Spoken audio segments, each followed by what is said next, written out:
Zap Crypto. Tous les jours, toute l'actu crypto au même endroit.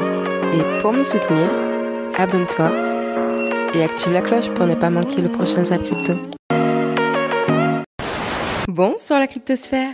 Est-ce que tu l'as vu? Tu l'as vu ou pas? Eh oui, on est à 3000. Ça y est, enfin, on a passé ce palier des 3000. Bravo à tous. Franchement, c'est une aventure de dingue. Je me dois également de remercier Nock Airdrop qui nous a tout simplement propulsé au-delà des 3000. J'ai découvert sa chaîne via YouTube il y a quelques jours et il nous a gentiment proposé de nous mettre en avant. Donc, merci à toi. Et bienvenue à tous les nouveaux zappeurs et zappeuses. Alors, pour ceux qui se posent la question, effectivement, il n'est pas encore dans le Zap Crypto. Il fait essentiellement du shitcoin et vous connaissez la ligne éditoriale de la chaîne. Mais peut-être qu'il va proposer de nouveaux contenus, donc qui sait, vous le retrouverez peut-être prochainement dans le Zap Crypto. Pour les petits curieux, je vous laisse sa chaîne dans le message épinglé. Et évidemment, soyez prudents et surtout ne sautez pas à pieds joints dans le premier projet venu. Allez, on passe à notre Fear and Greed Index pour le marché crypto qui est à 24, toujours dans l'extrême peur. Et du côté US, on est également dans l'extrême fear avec quelques points en moins à 21. Allez, pour les 3000, on va faire une vidéo un petit peu spéciale. Vous ne retrouverez pas d'analyse technique aujourd'hui dans le Zap Crypto, ni de Bitcoin, ni d'Ethereum. Mais je vais tout de même vous faire un petit topo rapide pour ceux qui n'ouvrent jamais les charts. Comme vous le savez, je suis investisseuse, donc ma vision est à long terme. Donc les charts Bitcoin et Ethereum que je vais vous présenter seront en weekly. Bitcoin se trouve actuellement à 19 090 $. Le prix a toujours du mal à décoller de son bad range. Et comme vous pouvez le voir, on est toujours très loin de notre Tenkan, de notre Kinjun et notre lag and span. N'en parlons pas, il lui reste beaucoup d'obstacles à franchir avant même de se rapprocher du nuage d'Ishimoku. Et pour les plus curieux d'entre vous, n'oubliez pas que demain vous aurez la clôture weekly. Du côté d'Ethereum, nous sommes à 1280 $ environ. Même constat, le prix est toujours très loin de sa Tenkan et de sa Kinjun. Et il y reste également pas mal de résistance à la Gainspan pour enfin s'affranchir de son nuage. N'oubliez pas qu'on se retrouve demain à 22h sur Twitch pour tirer au sort tous les gagnants de la semaine. Comme promis la semaine dernière, on fera un point sur nos investissements et on pourra également faire un tour sur les progressions de la chaîne si vous le voulez. Et si toi aussi tu as envie de remporter un NFT de la chaîne Zap Crypto, sache déjà que tu peux retrouver toute la collection sur OpenSea et que pour participer, tu as juste à laisser un petit commentaire sous les zaps de cette semaine du numéro 231 au 236 de ce soir. Je m'excuse pour la sortie un petit peu tardive du zap, je vais pas vous mentir, aujourd'hui j'avais envie de profiter d'un samedi un petit peu plus chill avec nos FOMO, et quand j'ai vu qu'on se rapprochait dangereusement des 3000, je n'avais qu'une envie, c'était de pouvoir le fêter avec vous. Alors voilà, bravo encore à vous, n'oubliez jamais, le zap c'est nous, je nous souhaite à tous que le meilleur pour les années qui viennent. Allez, je vous embête pas plus, excellente vidéo à tous, à demain, c'était Zap Crypto. Le 3 janvier 2009, à 19h15 heure du Pacifique précisément, a été miné le premier bloc de la blockchain Bitcoin, connu sous le nom de bloc Genesis. Chaque bloc miné contient des données qui le lient à l'ensemble des blocs précédents, dans une section nommée le Coinbase. Étant donné que ce bloc n'a pas de prédécesseur puisque c'est le premier, cette section aurait dû demeurer vide. Mais le mystérieux Satoshi Nakamoto a décidé, dans un geste lourd de sens, d'y placer le message suivant, tiré de l'un des gros titres de la presse du jour. The Times, 3 janvier 2009. Le chancelier de l'échiquier sur le point de décider d'un second sauvetage des banques. Ce choix du fondateur de Bitcoin montre que, symboliquement, le Bitcoin est une réaction, est une révolte contre un système financier dévoyé. Beaucoup voient le minage du bloc Genesis comme le début d'une épopée qui dure depuis bientôt une quinzaine d'années.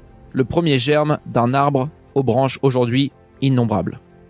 Mais cela serait oublier que ce bloc est avant tout l'aboutissement d'années et de décennies de recherche des membres d'un réseau souterrain et idéaliste des années 90, nommé les cypherpunks.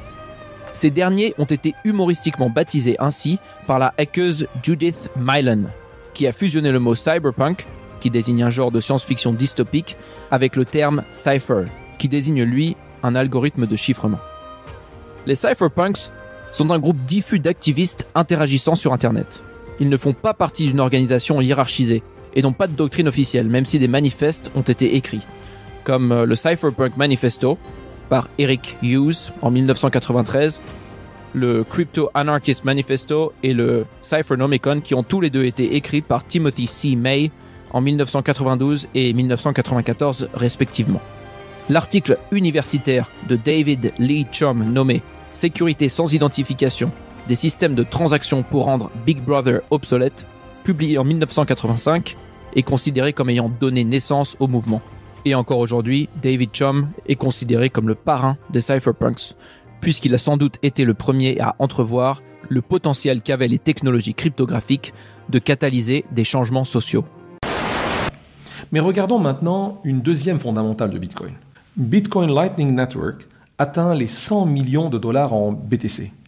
Cette solution Layer 2 de Bitcoin prouve être une solution plus élégante que le merge ou le sharding sur Ethereum, notamment grâce au faible coût et à la grande rapidité de ses échanges en BTC.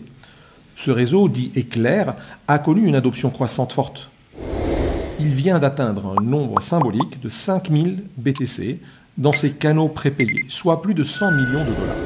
Pour vous expliquer l'importance de cet événement, il faut vous rappeler que la valorisation avait atteint plus de 200 millions de dollars sur Lightning avant la chute des cours, mais avec 3000 Bitcoin. Et donc malgré l'hiver crypto, rien ne semble arrêter l'éclair de Bitcoin, qui a rajouté 2000 Bitcoins supplémentaires en un temps record. J'espère que ce panorama vous a prouvé que la flamme de la révolution blockchain reste vive, malgré l'hiver crypto des marchés. Le vrai problème macroéconomique, c'était la balance des paiements. Et ça, voilà, comme l'a très bien expliqué Philippe, on a mis tout le monde au 42 et on est en train d'exploser tout bas. L'euro a perdu 20% sans que ce problème soit réglé. Quand on disait si on revient au florin, on va se prendre une dévaluation de 20%. Ça fera mal, mais ok, il fallait la prendre. Il fallait revenir au franc et se prendre une dévaluation de 20%. Les Suisses sont dans le franc suisse, etc. Mais si on analyse cette période où, comme Philippe le disait, on a l'obligataire qui s'est pété la gueule, et même les cryptos. Les cryptos n'existaient pas dans les années 30. Normalement, d'après les premiers crypto-anarchistes qui ont créé le Bitcoin, le but des cryptos, c'était de se décorréler. Le but des cryptos, oui, mais bon, la gourmandise étant ce qu'elle est, qui achète des cryptos? Les hedge funds, les fonds spéculatifs, donc elles se comportent comme des actions aujourd'hui. Je le déplore, hein. J'ai un fonds crypto-anarchiste moi-même, mais je le déplore. Elles n'étaient pas faites pour ça, et aujourd'hui elles se comportent exactement comme les actions. 50% des blocs d'Ethereum sont soumis aux demandes du Trésor américain. Et ça, c'est vraiment flippant. Donc c'est l'OFAC, finalement c'est le régulateur OFAC qui pourrait prendre ça. Tout simplement, et il y a un graphe qui est vraiment assez révélateur. Je sais plus où ils le mettent, mais vous inquiétez pas. Bon là, il montre tout simplement tous les blocs après évidemment The Merge, qui sont donc compliant avec l'OFAC. On voit que c'est 50% en gros, hein. Regardez, là on voit encore plus ici, c'est un truc de dingue. Ceux qui sont pas compliant, ben, ça représente que dalle. Et ceux qui sont pas avec le MEV Boost. Donc il faut avoir évidemment, là c'est un peu plus complexe. Mais voilà, c'est quand même assez gigantesque. Hello LinkMed, et c'est quand même assez flippant. Donc alors, il y a quand même un avantage à The Merge, c'est l'aspect écologique. A priori, les calculs, c'est que ça a baissé. Alors, ça n'a pas baissé de 99%, c'est ça qui est assez marrant, ça a baissé de 95% en termes de consommation. On va pas chipoter, 95%, c'est déjà très bien. Sur ce plan-là, on va pas se plaindre. C'est quand même très bien. Mais par contre, bon, voilà, la centralisation, c'est très mauvais. Soyons clairs, il faut remettre les choses dans leur case. Le côté et ce côté centralisation et ce amène à ce type de problème. Est-ce que finalement le staking il va être taxé par le pouvoir américain? Et ça c'est une vraie possibilité. Je crois que je sais plus, mais je crois qu'aux États-Unis c'est assez similaire à ce qu'on trouve en Europe. C'est même assez large. Je crois que c'est aux alentours de 30%, ce qui changerait évidemment complètement la donne sur pas mal de choses. C'est quand même con, hein. Déjà que la blockchain Solana fonctionne un jour sur deux, les jours où elle fonctionne, elle se fait hack. Enfin, c'est plutôt la plateforme de finance décentralisée Mango Markets opérant sur la blockchain Solana qui a subi un hack pour un montant de 114 millions de dollars. Bon, comme d'habitude, on se demande comment le hacker a procédé. Eh bien, il a manipulé le prix du Mango en se créant deux comptes sur lesquels il a déposé 5 millions d'USDC. Donc déjà, pour gagner autant que lui, fallait avoir un bon petit pécule de côté quand même. Et ensuite, ce qu'il a fait, c'est qu'il ouvrait une position baissière sur le premier compte et il l'a racheté avec le second. En faisant ça, il a réussi à faire bondir le prix du jeton jusqu'à une hausse de 1000%. Il a ensuite retiré ses gains sur plusieurs jetons différents, aspirant de ce fait toute la liquidité de la plateforme. 1989, à l'âge de 24 ans, Michael lance MicroStrategy, devenu un leader mondial des logiciels d'analyse. Bon, et Bitcoin dans tout ça. Alors, avant de commencer cette partie, j'aimerais vous partager ce tweet pour que vous compreniez bien d'où on vient. Je vous le traduis, les jours de Bitcoin sont comptés, cela ne semble qu'une question de temps avant qu'ils ne subissent le même sort que le gambling. Alors on part tout de même de ce tweet à la position actuelle de centaines de milliers de Bitcoin. Saylor a d'ailleurs été interrogé sur ce tweet dans un podcast de septembre 2020 avec Anthony Pompliano. Il déclare « J'ai littéralement oublié que j'avais dit ça jusqu'au jour où j'ai tweeté que j'avais acheté pour 250 millions de dollars en Bitcoin. » Michael a poursuivi en disant qu'il avait l'habitude d'utiliser Twitter pour partager ses opinions avant de choisir plus tard de tweeter moins sur ses opinions mais plus sur MicroStrategy. Saylor a fait marche arrière et fait désormais partie des plus grands détenteurs de Bitcoin. Arnaque suivante, l'arnaque à la seed phrase. Méfiez-vous également. D'ailleurs, en parlant de seed phrase, ne donnez jamais votre seed phrase à personne. Jamais, jamais, jamais. Ne l'écrivez nulle part. Ne la stockez pas sur un support multimédia. Quand vous créez un wallet, vous la notez sur des papiers, vous la cachez, vous notez sur plusieurs papiers, vous la cachez chez vous, chez des amis, peu importe, mais ne jamais stocker sur un multimédia, surtout si cet appareil multimédia, en fait, est connecté à Internet. L'arnaque à la seed phrase, c'est quoi? Et ben en fait, vous recevez un message, ça arrive très souvent sur Twitter actuellement. Le message, c'est quoi? C'est « Salut, je suis étudiant, je ne sais pas comment me servir d'un wallet, mais j'ai reçu, je sais pas, 4 ETH sur mon wallet. Voici ma seed phrase, est-ce que tu peux m'aider ?» Du coup, qu'est-ce que font les gens? Bah, ils disent, bah, trop bien. Du coup, je vais récupérer son wallet. Je vais installer, du coup, la seed phrase dans un wallet. Et comme ça, je vais récupérer la crypto. Sauf qu'il y a des frais pour récupérer la crypto. OK? Surtout si c'est sur ETH. Du coup, les gens, ils mettent des frais. Enfin, ils mettent de quoi payer les fees. Ils mettent, je sais pas, 20 balles, 50 balles. Et automatiquement, directement, l'argent est redirigé vers le wallet, du coup, de l'escroc. Donc, ne faites pas ça. C'est des escroqueries vraiment à grosse échelle. C'est vraiment de la macro escroquerie. Si il y a, je sais pas, 1000 personnes qui mettent 10 balles, et ben, le mec, il s'est tiré avec 10 000 balles avec un vieux programme tout pérave. Donc voilà, faites attention, du coup, à cette arnaque. Pendant ce temps, en Chine, on a l'idée d'une MNBC commune pour combattre l'hégémonie du dollar qui a été émise.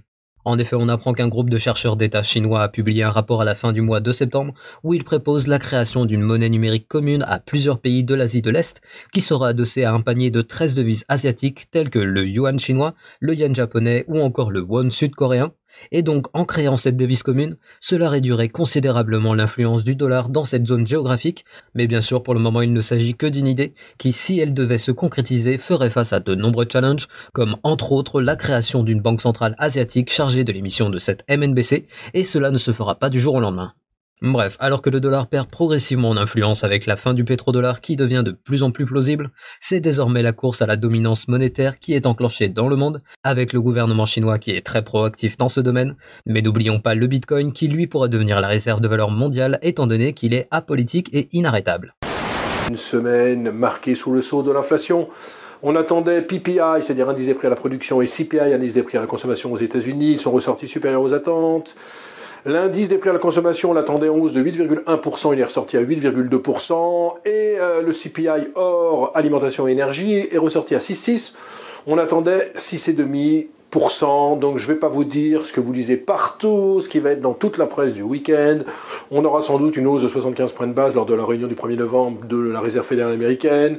Ce qui veut dire que les taux seront entre 3,75 et 4%. Je parle des taux courts. Il y a 5% des gérants qui disent qu'on aura peut-être une hausse de 100 points de base. Bref, inflation. Donc je ne vais pas encore vous en parler. Aujourd'hui, je vais te montrer, premièrement, un Twitter que j'ai vu, le yen qui s'effondre un peu plus chaque jour face au dollar américain. Le Japan USD vient d'atteindre aujourd'hui un bas niveau qui n'a pas été vu depuis 1990. Il a perdu 30% depuis début 2021. Et là, je n'ai pas eu le temps de faire mes calculs, mais d'après Crypto Révolution, qui est quand même, je pense, très noble, on fait pas de faux tweets, un Japonais qui aurait converti ses économies en Bitcoin en janvier 2021 aurait conservé le même pouvoir d'achat. Comprenez-vous pourquoi que ailleurs, dans d'autres pays, le Bitcoin peut être plus populaire qu'au Canada, qu'aux États-Unis? Aux États-Unis, la crypto, c'est très populaire. Au Canada, ça l'est quand même beaucoup moins. Au Québec, encore moins. Pourquoi? Parce qu'au bout du compte, on a toujours un gouvernement qui va nous aider avec des mesures, que ce soit avec de l'argent gratuit qu'ils vont nous envoyer dans nos comptes bancaires, que ce soit par n'importe quelle façon de stimulation. En France, c'est la même chose. Eh bien, les gens n'ont pas le sentiment qu'ils ont besoin d'un échappatoire. Parce que quand ça va mal, bien, le gouvernement est en arrière et finalement nous aide. Et là, tu peux voir que dans des pays comme au Japon, où est-ce que l'économie est basée sur le travail, puis là-dessus, croyez-moi, je vais au Japon une fois par année depuis au moins 12 ans, donc j'ai au moins 12 voyages au Japon, et c'est un peuple qui est très, très travaillant. Donc, le fait de perdre énormément de pouvoir d'achat comme ça t'en dit long sur le fait que le Bitcoin et la crypto au Japon, c'est quand même populaire. Les banques commencent à l'offrir de plus en plus. Et tu peux voir que là, présentement, un Japonais qui aurait converti ça en 2021, en janvier de l'année passée, aurait conservé le même pouvoir d'achat aujourd'hui. Donc, ça t'en dit long sur le marché actuellement mondial, parce que mis à part l'argent américain qui, elle, est tout puissante, le reste du marché, en général, eh bien, on subit des pertes. Et l'idée là-dedans, ce n'est pas de te dire à chaque fois que le système, c'est de la merde et qu'on ne devrait pas l'utiliser. Guys, on ne veut pas d'un système qui se crash. On ne veut pas d'un collapse de l'économie parce qu'on ne sait pas qu'est-ce que ça ferait. Donc, quand je vois peut-être des influenceurs dire que le Bitcoin va remplacer tout, la monnaie fiduciaire, c'est de la vidange, il y a une partie de vrai. Sauf qu'on ne peut pas souhaiter que l'économie aille mal pour que la crypto prenne le relais. Comprenez-vous? Parce qu'on ne veut pas d'une économie qui se crash, parce que ça va nous toucher beaucoup plus qu'on le pense. Nos hypothèques, nos maisons, notre train de vie. Regardez en France, qu'est-ce qui se passe? Pas d'essence nulle part, pas de gasoline nulle part. C'est quand même grave, qu'est-ce qui se passe. Donc, est-ce qu'on veut vraiment une économie qui va se crasher pour faire profiter le Bitcoin et le reste? Moi, personnellement, non. Honnêtement, j'aime la tech. Éventuellement, ça va pouvoir remplacer les systèmes qu'on a en place. Mais on ne veut pas d'un apocalypse économique. On n'en veut pas de ça, guys. Et si on regarde ceci maintenant, eh bien vous verrez que c'est un graphe extrêmement intéressant. Alors, la dernière fois que les marchés traditionnels ont subi un retrait de cette magnitude, eh bien, le gouvernement des États-Unis a fait défaut à son ancrage à l'or durant les 24 mois qui ont suivi. Et aussi, si on regarde les performances des actions aux USA comparées aux obligations, eh bien, on se retrouve à peu près dans la pire situation qu'on ait déjà vue sur le marché. Et en 1931, lorsque ceci s'est produit également, eh bien, ils ont commencé à confisquer l'or des gens complètement. Ils ont vraiment rendu difficile la possession d'or, ils ont commencé à prendre tout l'or pour eux-mêmes en fait en appelant ça l'ordre exécutif 6102. Et aussi, deuxième exemple, en 1971, ils sont sortis de leur standard d'ancrage à l'or pour le dollar, donc tout juste après avoir vu le retrait juste ici. Alors en d'autres termes, on pourrait bien assister à quelque chose d'historique prochainement, et je pense que c'est là que le Bitcoin va pouvoir recommencer à briller. Pour le coup, je vous donnerai davantage d'informations au sujet parce que c'est vraiment quelque chose de complexe et d'intéressant. Je ferai même une vidéo spéciale sur ce qui, je pense, pourrait advenir de notre économie en général, ainsi que comment le Bitcoin pourrait grâce à cela. Je pense que grâce à cela, il pourrait éventuellement s'élever pour atteindre des prix plus grands que les plus fous d'entre nous n'auraient pas imaginé durant notre dernier marché haussier. On voit quand même que là, depuis le début de l'année 2021, on est parti sur une phase d'accélération haussière, et je dirais même d'accélération parabolique sur les niveaux actuels. On le voit, on décolle vraiment des bandes de Bollinger. On n'est pas notamment sur vraiment une phase d'accélération comme on l'a connu en mode climax run en décembre 2017, mais franchement, on n'en est quand même pas loin. On a réintégré un canal haussier en fait de long terme. On voit que là, on est vraiment très très haut quand même au niveau du canal. On est un peu plus haut même que la médiane, que la moyenne pour le coup en fait du canal. Et on se rapproche d'une importante zone de résistance, la zone des 120, qui pour moi est une zone de vente majeure. Donc vous voyez bien en fait que quand vous voyez ce graphique là, c'est plus le moment de se dire ok, je mets en dollars. Là c'est fini. Honnêtement, il y a un potentiel de hausse qui est extrêmement limité. Je pense qu'il y a encore peut-être une dernière accélération finale de possible, mais moi à partir des 120, je commence à massivement alléger ma quantité en fait de dollars pour me diversifier sur d'autres devises, mais aussi pour reprendre davantage de risques. Pourquoi ? Parce que quand on va commencer à avoir des signaux vendeurs sur le dollar, ce sera bénéfique pour les actifs de type risk on, en l'occurrence actions et crypto-monnaies, dont le Bitcoin. Et c'est vrai que je suis pas forcément en désaccord avec ceux qui nous disent que on va taper le point bas sur le Bitcoin quand le dollar aura tapé en fait son point haut. Je suis plutôt d'accord avec ça pour une raison également qui est simple, c'est que historiquement, à chaque fois qu'il y a eu des baisses sur le Bitcoin, c'est parce que le dollar était en hausse, notamment avril, juillet 2013, novembre 2013 à août 2015, très très long bear market on avait clairement une phase de hausse sur le dollar et également décembre 2017, janvier 2019, toute la phase de bear market pour le coup en fait de 2018, on avait un dollar quand même qui était plutôt sur la hausse et bien évidemment la phase actuelle depuis, on le voit, le début de l'année 2021, le Bitcoin, le dollar est en hausse, mais il est surtout sur une grosse accélération depuis début 2022.